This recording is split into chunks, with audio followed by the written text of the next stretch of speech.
C'est avec plaisir qu'on a accepté, mais je vous dis, on est comme on dit en anglais, en work in progress. Alors, on fait des essais et on se réajuste en cours de route. Juste pour vous faire rire, oui, on est dans un partenariat, mais l'Université de Sherbrooke, c'est peut-être l'approche miroir, là, je sais pas trop ça. On se reflète les uns les autres. C'est un début de partenariat, effectivement, avec l'Université de Sherbrooke. Alors, sans plus tarder, je vais vous situer. Il y en a qui parlaient de la commission scolaire de Portneuf, où est-ce que c'était un rêve. Nous, on est un petit peu plus gros, c'est plus ou moins 9000 élèves. Pour vous situer, la commission scolaire des Sommets ceinture la couronne ouest de Sherbrooke. Donc, on part chez nous d'Asbestos jusqu'à Stansted. Alors, ça vous donne une idée en passant par Valcourt. Alors, le territoire est très grand. Et ça nous pose, comme vous pouvez imaginer, une problématique particulière en termes de réseautage au niveau des enseignants et tout ça. Alors, comment c'est parti? C'est sûr qu'aujourd'hui, je vais vous parler plus précisément du programme de mentorat, mais nous, ça s'inscrit, cette portion-là, à l'intérieur d'un programme d'insertion professionnelle. Alors, on a eu l'année dernière, on avait un petit comité à l'interne au niveau des ressources humaines qui était piloté par le directeur des ressources humaines sur la page des enseignants, les difficultés qu'ils rencontrent en ce moment au niveau de tout acabit, que ce soit l'affectation de la tâche et tout ça. Et on a eu comme des signaux d'alarme qui se sont manifestés, soit par taux d'absentéisme incroyable, ou les ressources éducatives nous disaient aussi, on reçoit des téléphones des nouveaux enseignants où est-ce qu'ils sont débordés, ils n'en peuvent plus, ils sont en situation de survie, va faire du pompier à gauche et à droite, et finalement on a dit, on a une situation très problématique sur les bras, et du fait que nous sommes la ceinture de Sherbrooke, c'est sûr qu'en plus, au niveau du recrutement des nouveaux enseignants, nous sommes en grande difficulté. Alors, on a dit, d'une part, on doit aider ces jeunes enseignants-là à faire leur place dans leur nouveau milieu, mais on a aussi une part à leur dire comment c'est intéressant de venir travailler chez nous et comment on peut les accompagner dans leur premier pas. Alors, on a une prise de conscience. On a fait une espèce de projection de notre plan de relève. Donc, les ressources humaines ont été très présentes dans ce processus-là. On a fait une projection et chez nous, comment ça se reflétait, on a réalisé qu'avec les départs et malgré le fait que nous étions en baisse démographique, on avait pas loin de une possibilité de 111 nouveaux enseignants pour les 3 prochaines années. Alors, chez nous, c'est énorme parce que ça représente pas loin de 45% de notre personnel enseignant. On est aussi essentiellement, majoritairement rural. Donc, vous pouvez penser à des petites écoles. Moi, j'ai un chapeau de directrice, 2 écoles, et j'ai aussi des fonctions pédagogiques. J'ai la passion de travailler, en tout cas d'avoir choisi ce dossier-là, c'est pas pour rien, mais je vais vous donner un exemple. Dans une de mes écoles, 100% de mon personnel s'est renouvelé cette année. Alors, vous pouvez imaginer que ça pose et ce n'est pas propre à mon école. Je pense que c'est certains endroits et d'autres endroits où est-ce qu'on va avoir un taux de renouvellement aussi important avec de nouvelles directions d'école. Donc, on peut même pas. Et l'éloignement fait en sorte que ça devient, en tout cas, des milieux où est-ce qu'on a besoin de ressourcer, d'échanger, de se réseauter. Alors, cette prise de conscience-là nous a fait élargir un petit peu plus notre comité de travail, où est-ce que là, on s'est adjoint d'autres personnes. Alors, il y a en ce moment un comité qui pilote l'insertion professionnelle qui est composé du directeur des ressources humaines, de 3 directions d'école, de directeur du service complémentaire et de conseillère pédagogique.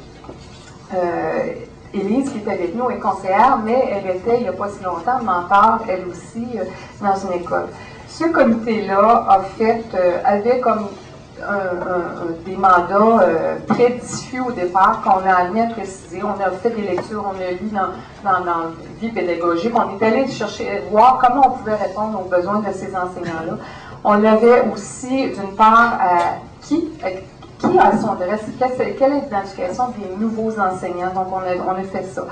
Comment on va faire ça, avec quel argent et tout ça. Donc, on a fait toutes sortes de recherches. On est passé chercher des budgets quelque part, à cause des budgets de recherche.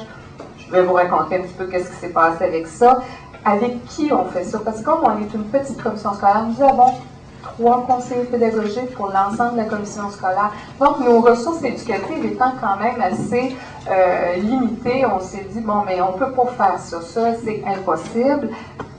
Et là, est arrivée l'Université de Sherbrooke. Et aussi le quoi. Donc, c'était quoi le besoin de ces nouveaux enseignants-là? Alors, on a rencontré, ça s'est passé dans l'espace-temps. On a commencé en janvier 2002.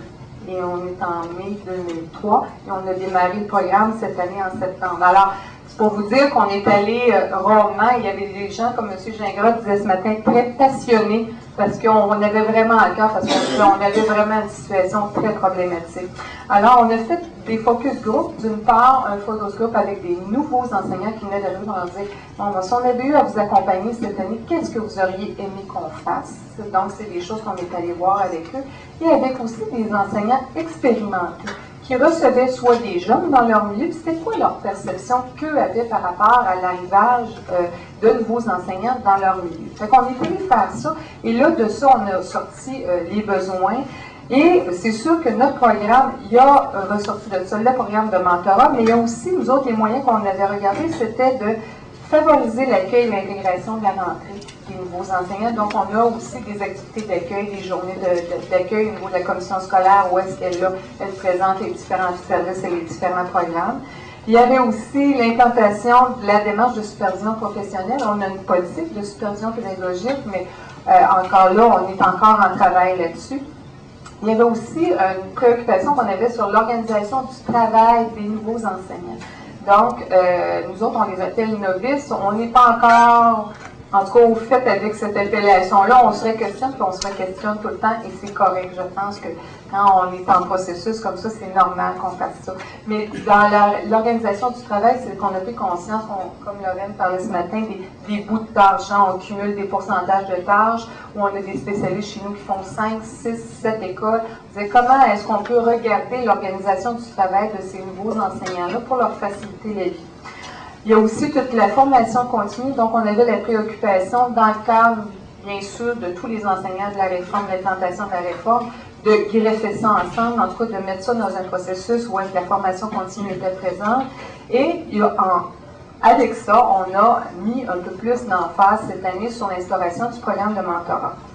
Alors, c'est sûr qu'on est allé s'inspirer de différents modèles, parce qu'il y avait quelques modèles qui étaient existants. Celui qui était plus près de nous, c'était la commission scolaire des Bois-Francs à Victoriaville, où est-ce qu'ils avaient déjà instauré un programme de mentorat. Et c'est là que l'Université de Sherbrooke est venue nous présenter ce qu'ils avaient déjà fait là. Et Marie-Josée est arrivée avec nous dans le portrait. Il y avait Louis Simon, pour certaines directions d'école, qui est peut-être familière dans les cadres FIDE, PIDEC, qui a fait un programme sur le coaching des nouvelles directions qui rentrent en fonction.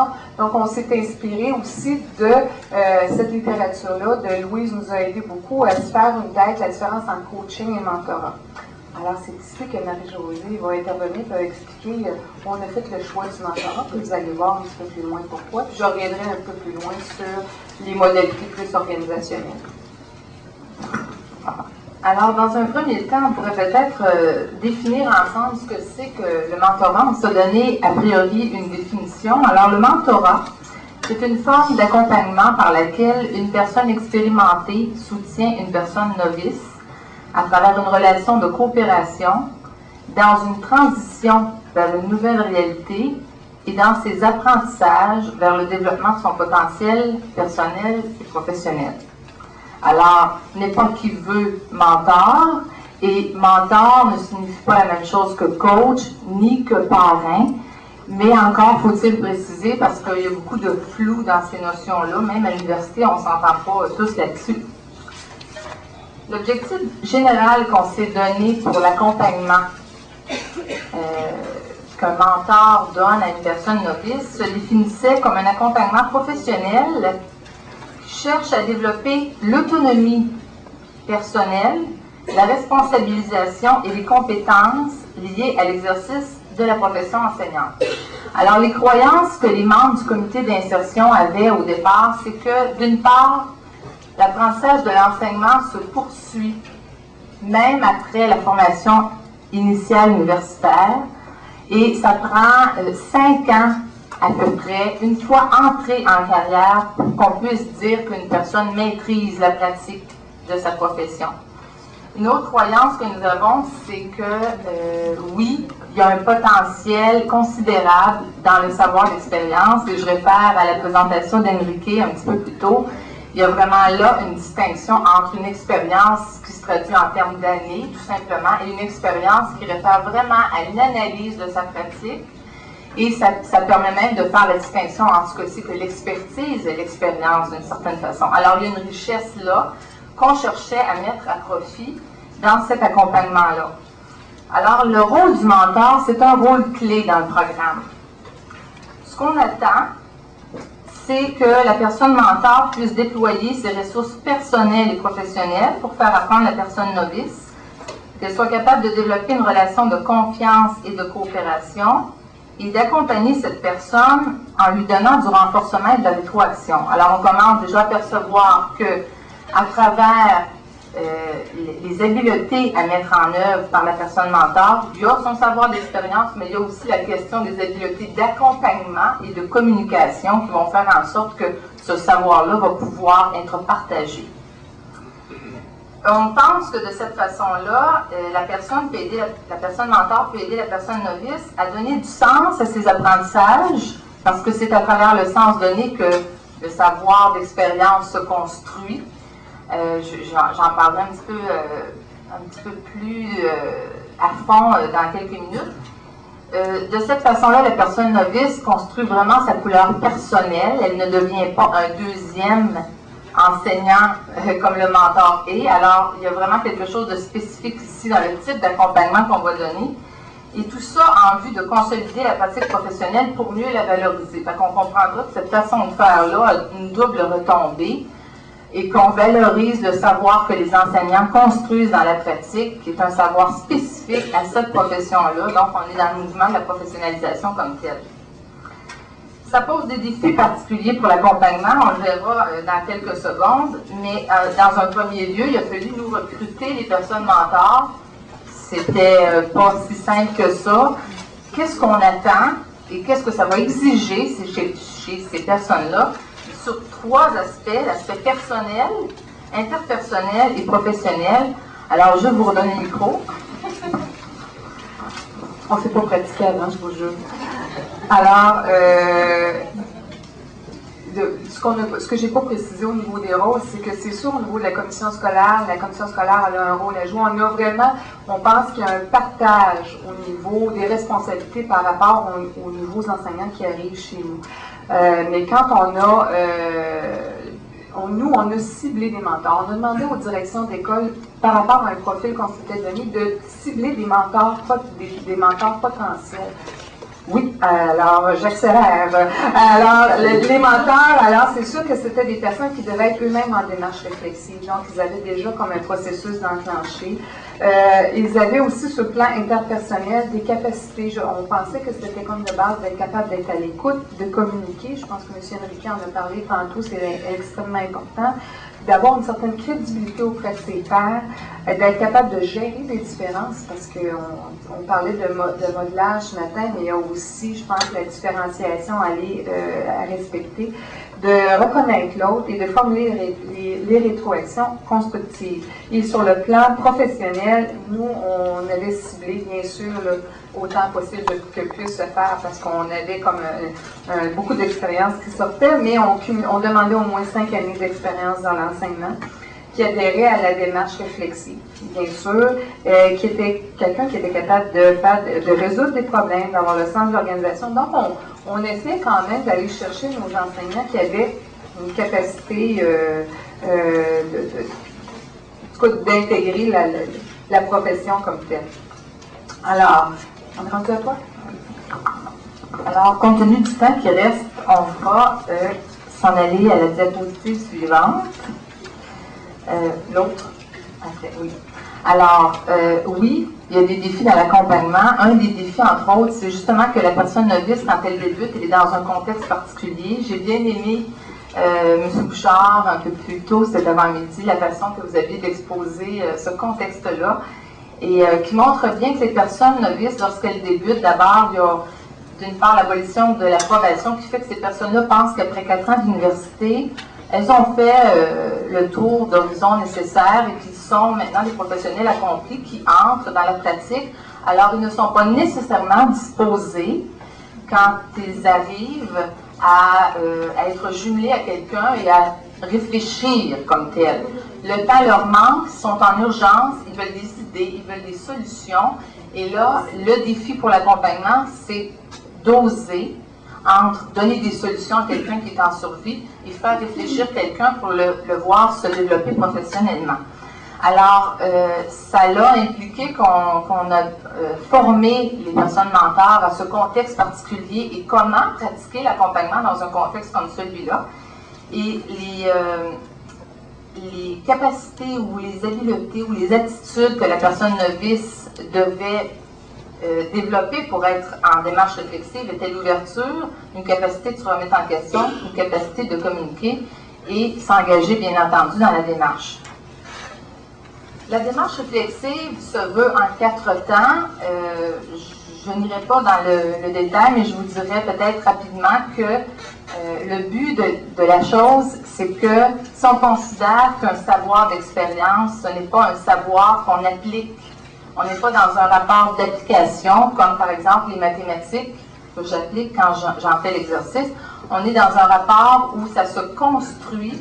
Donc, il faut vraiment que la personne, à partir des situations qu'elle vit, puisse faire sa réflexion, trouver ses habiletés personnelles. Alors, le but du mentor n'est pas de donner ses trucs et de dire voici le travail est fait, mais d'aider l'autre personne à cette construction personnelle-là. C'est comme ça d'ailleurs qu'on peut appeler ça un savoir d'expérience à la longue. Alors, c'est sur cette démarche-là que s'est fondé tout le travail de formation. On s'est donné aussi certains principes. Oui, on veut que la personne soit ouverte, on veut que la personne soit capable de se remettre en question, mais on a dû mettre en place des conditions pour ça. 4 conditions. Alors, les gens s'engagent sur une base volontaire, à la fois les mentors et les novices. Chez nous, on a 42 novices et 38 mentors. Et il y aurait plus de possibilités que ça, mais pour une première année, on s'est dit que le bouche à oreille de gens satisfaits de la démarche ferait son œuvre avec le temps. Et je pense que c'est parti pour ça, honnêtement et humblement.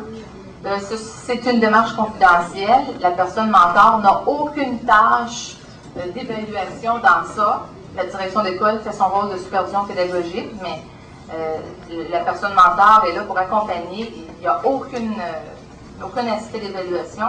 Et les diades sont autonomes quant à leur fonctionnement. Alors, par exemple, oui, il peut y avoir de l'observation en classe, mais c'est quand la personne novice le demande à la personne mentor ou quand la personne mentor le suggère et le choix reste à la personne novice. Alors, quand il y a de l'observation en classe, pour nous, c'est un indicateur que la relation s'est installée et qu'il y a là un réseau d'entraîne professionnelle qui se développe. Ça devient un indicateur au lieu de moyens qu'on impose. C'est comme ça qu'on se l'est donné a priori. Rapidement, notre expérience de mentorat se vit à travers 4 temps.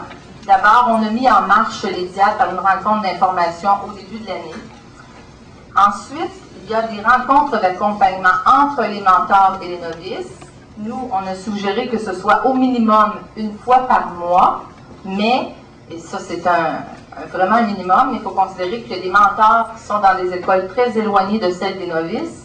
Mais en général, quand le mentor et le novice sont dans la même école, ils se voient à tous les jours, ils se parlent à tous les jours et ça ne se comptabilise plus. Alors, on est très au-delà de ce qu'on pourrait attendre en termes de temps de rencontre. Il y a aussi des rencontres collectives avec la personne formatrice, qui a souvent été, moi, pour les habiletés d'accompagnement, mais il y a eu d'autres thèmes aussi, et on les verra un petit peu plus sur une dernière étape. Et finalement, il y aura le 16 mai, un bilan de toute cette année, où par un questionnaire et par une rencontre où on échangera en groupe, on va essayer de voir comment cette année s'est déroulée, quels sont les commentaires importants dont on doit tenir compte pour orienter la prochaine année. Et finalement, je terminerai avec la dernière étape, la dernière image. Au fond, juste vous dire que dans le premier carreau en haut à gauche, vous avez le contenu des journées de formation, des demi-journées de formation, de rencontres collectives qu'on a eues avec les personnes mentors, donc les thèmes qui ont été touchés. Mais je vais te laisser, Michel, expliquer la mécanique. Bon, alors c'est sûr que pour nous pour nous, c'était une urgence au niveau de la commission scolaire. On a passé à travers tous les processus. Et la commission scolaire a consenti à débloquer 75 000 $ pour l'accompagnement des nouveaux enseignants. Ça se traduit en la libération de 6 demi-journées pour la formation des mentors et de 2 demi-journées pour l'accompagnement des novices, donc la gestion des dialogues, soit pour les rencontres. Et on a un forfaitaire en termes de reconnaissance parce qu'on trouvait ça important, parce que c'est nos enseignants expérimentés, à quelque part on dit que c'était important de reconnaître le travail qu'elles font. Parce que comme Marie-Josée le soulignait, on a comme indicateur une fois par mois, mais on sait très bien que c'est plusieurs téléphones par semaine, ou c'est plusieurs contacts, où les gens ont à se déplacer en dehors des heures et tout ça. Nous autres, c'est sûr qu'on a dit que c'est symbolique, mais on trouvait ça important pour reconnaître ce travail-là qui a été fait. Et pour les novices, ça représente, ils ont 2 demi-journées de formation et on fait aussi une libération pour l'accompagnement à la raison d'une journée et demie qu'elles peuvent gérer là, de cette façon-là. Parce que c'est sûr que les journées pédagogiques, ils en ont besoin, donc on ne voulait pas recréer une situation où est-ce qu'on crée plus de pression. Mais d'autre part aussi, on a tous les problèmes de suppléance. Alors c'est pour ça qu'on a vraiment fait un modèle le plus souple possible pour répondre aux besoins. Ce n'est pas parfait, c'est perfectible. C'est pour ça qu'on fait un bilan. On est en train d'en repenser déjà des choses. Mais toutes les portions qui ont été apportées au niveau des ateliers ce matin, des formations, ça, il y a eu beaucoup de demandes de la part des enseignants et on en est rendu là. Voilà.